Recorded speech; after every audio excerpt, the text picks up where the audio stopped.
Middle ഈസ്റ്റിലെ സംഘർഷഭരിതമായ അന്തരീക്ഷത്തിലേക്ക് എണ്ണയൊഴിച്ചുകൊണ്ട് ഇറാനും കുവൈറ്റും തമ്മിൽ പുതിയ നയതന്ത്ര യുദ്ധം ആരംഭിച്ചിരിക്കുന്നു. ഗൾഫ് സമുദ്ര മേഖലയിൽ ഇറാനിയൻ ബോട്ട് കുവൈറ്റ് തടയുകയും അതിലുണ്ടായ 4 പേരെ കസ്റ്റഡിയിൽ എടുക്കുകയും ചെയ്തതാണ് തർക്കത്തിന് ആധാരമായത്. ഈ സംഭവത്തിന് പിന്നാലെ ഇറാൻ വിദേശകാര്യമന്ത്രി അബ്ബാസ് അറാഖ്ചി കുവൈറ്റിനെതിരെ അതിശക്തമായ ഭാഷയിൽ രംഗത്തെത്തിയതോടെ മേഖലയിലെ സമാധാനം വീണ്ടും തുലാസിലായിരിക്കുകയാണ്.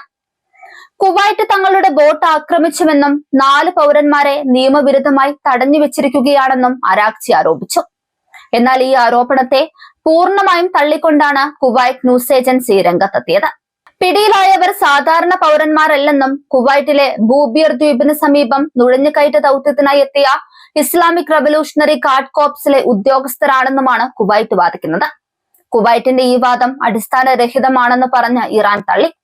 ബോട്ടിന്റെ നാവിഗേഷൻ സംവിധാനത്തിലുണ്ടായ തകരാർ മൂലം ദിശ തെറ്റി കുവൈറ്റ് അതിർത്തിയിൽ എത്തിയതാണെന്നാണ് ടെഹ്റാൻ നൽകുന്ന വിശദീകരണം. എന്നാൽ ഒരു സൈനിക ബോട്ട് എങ്ങനെ യാദൃശ്ചികമായി തന്ത്രപ്രധാനമായ ഒരു ദ്വീപിന് സമീപം എത്തിയെന്ന ചോദ്യം കുവൈറ്റ് ഉയർത്തുന്നുണ്ട്. ഈ സംഭവം മേഖലയിലെ സുരക്ഷാ സംവിധാനങ്ങളെ അതീവ ജാഗ്രതയിലാക്കിയിരിക്കുകയാണ്. കുവൈറ്റിന്റെ നടപടിക്കെതിരെ പ്രതികരിക്കാനുള്ള അവകാശം തങ്ങളിൽ നിക്ഷിപ്തമാണ് എന്ന ഇറാന്റെ മുന്നറിയിപ്പ് വരാനിരിക്കുന്ന വലിയ സംഘർഷത്തിന്റെ സൂചനയായി നിരീക്ഷകർ കാണുന്നു. ഇതിനകം തന്നെ വിവിധ രാജ്യങ്ങളുമായി നിഴൽ യുദ്ധത്തിൽ ഏർപ്പെട്ടിരിക്കുന്ന ഇറാൻ കുവൈറ്റുമായി നേരിട്ടുള്ള ഏറ്റുമുട്ടലിലേക്ക് നീങ്ങുന്നത് ഗൾഫ് രാജ്യങ്ങൾക്കിടയിൽ വലിയ ആശങ്കയ്ക്ക് കാരണമായിട്ടുണ്ട്. ബൂബിയർ ദ്വീപ് കുവൈറ്റിനെ സംബന്ധിച്ചിടത്തോളം അതീവ തന്ത്രപ്രധാനമായ ഒരിടമാണ്. ഇറാൻ അതിർത്തിക്ക് സമീപമുള്ള ഈ മേഖലയിൽ വിദേശ സൈനിക ഉദ്യോഗസ്ഥരുടെ സാന്നിധ്യം കുവൈറ്റ് തങ്ങളുടെ പരമാധികാരത്തിന്മേലുള്ള കടന്നുകയറ്റമായാണ് കണക്കാക്കുന്നത്.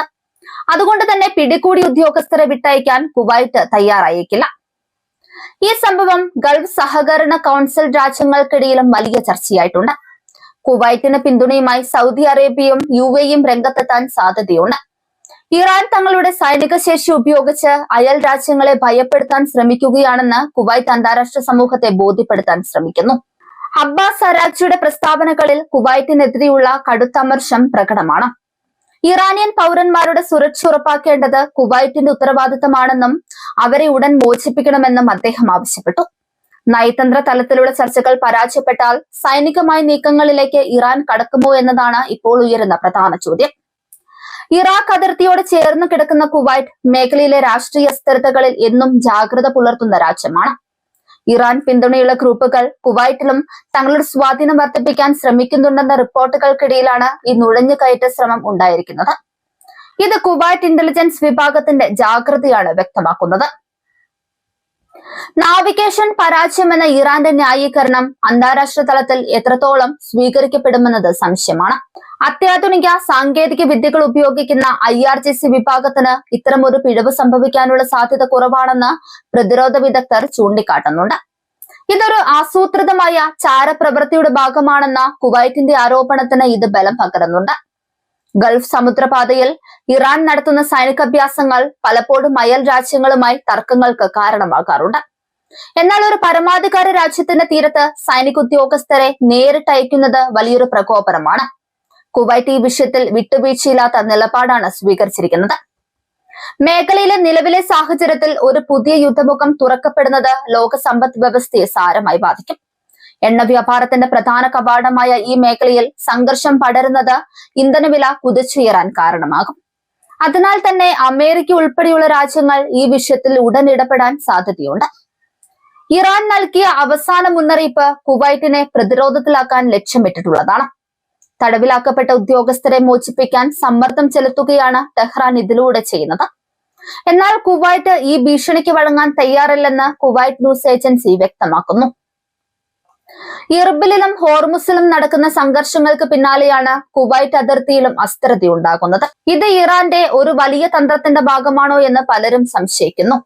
മേഖലയിലെമ്പാടും ഒരേ സമയം വിവിധ യുദ്ധമുഖങ്ങൾ തുറന്ന് പാശ്ചാത്യ ശക്തികളുടെ ശ്രദ്ധ തിരിക്കാനാണോ ഇറാൻ ശ്രമിക്കുന്നത് എന്ന് നിരീക്ഷിക്കപ്പെടുന്നു.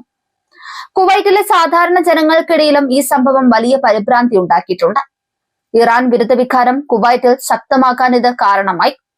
തങ്ങളുടെ രാജ്യത്തിന്റെ സുരക്ഷയ്ക്ക് ഭീഷണിയാകുന്ന ഒന്നിനോടും സന്ധി ചെയ്യില്ലെന്ന ഭരണകൂടത്തിന്റെ നിലപാടിന് ജനപിന്തുണ ലഭിക്കുന്നുണ്ട്. ഐക്യരാഷ്ട്രസഭയിലും ഈ വിഷയം ഉന്നയിക്കാൻ കുവൈറ്റ് ആലോചിക്കുകയാണ്. ഇറാന്റെ നുഴഞ്ഞുകയറ്റ ശ്രമങ്ങൾക്കും ഭീഷണികൾക്കുമെതിരെ അന്താരാഷ്ട്ര തലത്തിൽ നടപടി വേണമെന്ന് കുവൈറ്റ് ആവശ്യപ്പെടും. എന്നാൽ ഇറാൻ തങ്ങളുടെ പക്കലുള്ള തെളിവുകൾ ഉപയോഗിച്ച് ഇതിനെ പ്രതിരോധിക്കാനാണ് ശ്രമിക്കുന്നത്. ഇറാൻ കുവൈറ്റിനെതിരെ യുദ്ധം പ്രഖ്യാപിച്ചോ എന്ന തരത്തിലുള്ള ചർച്ചകൾ സോഷ്യൽ മീഡിയയിൽ സജീവമാണ്. ഔദ്യോഗികമായി യുദ്ധം പ്രഖ്യാപിച്ചിട്ടില്ലെങ്കിലും അതിന് സമാനമായ സാഹചര്യമാണ് നിലനിൽക്കുന്നത്. ഇരു രാജ്യങ്ങളും തമ്മിലുള്ള നയതന്ത്ര ബന്ധം ചരിത്രത്തിലെ ഏറ്റവും മോശം അവസ്ഥയിലൂടെയാണ് കടന്നു പോകുന്നത്.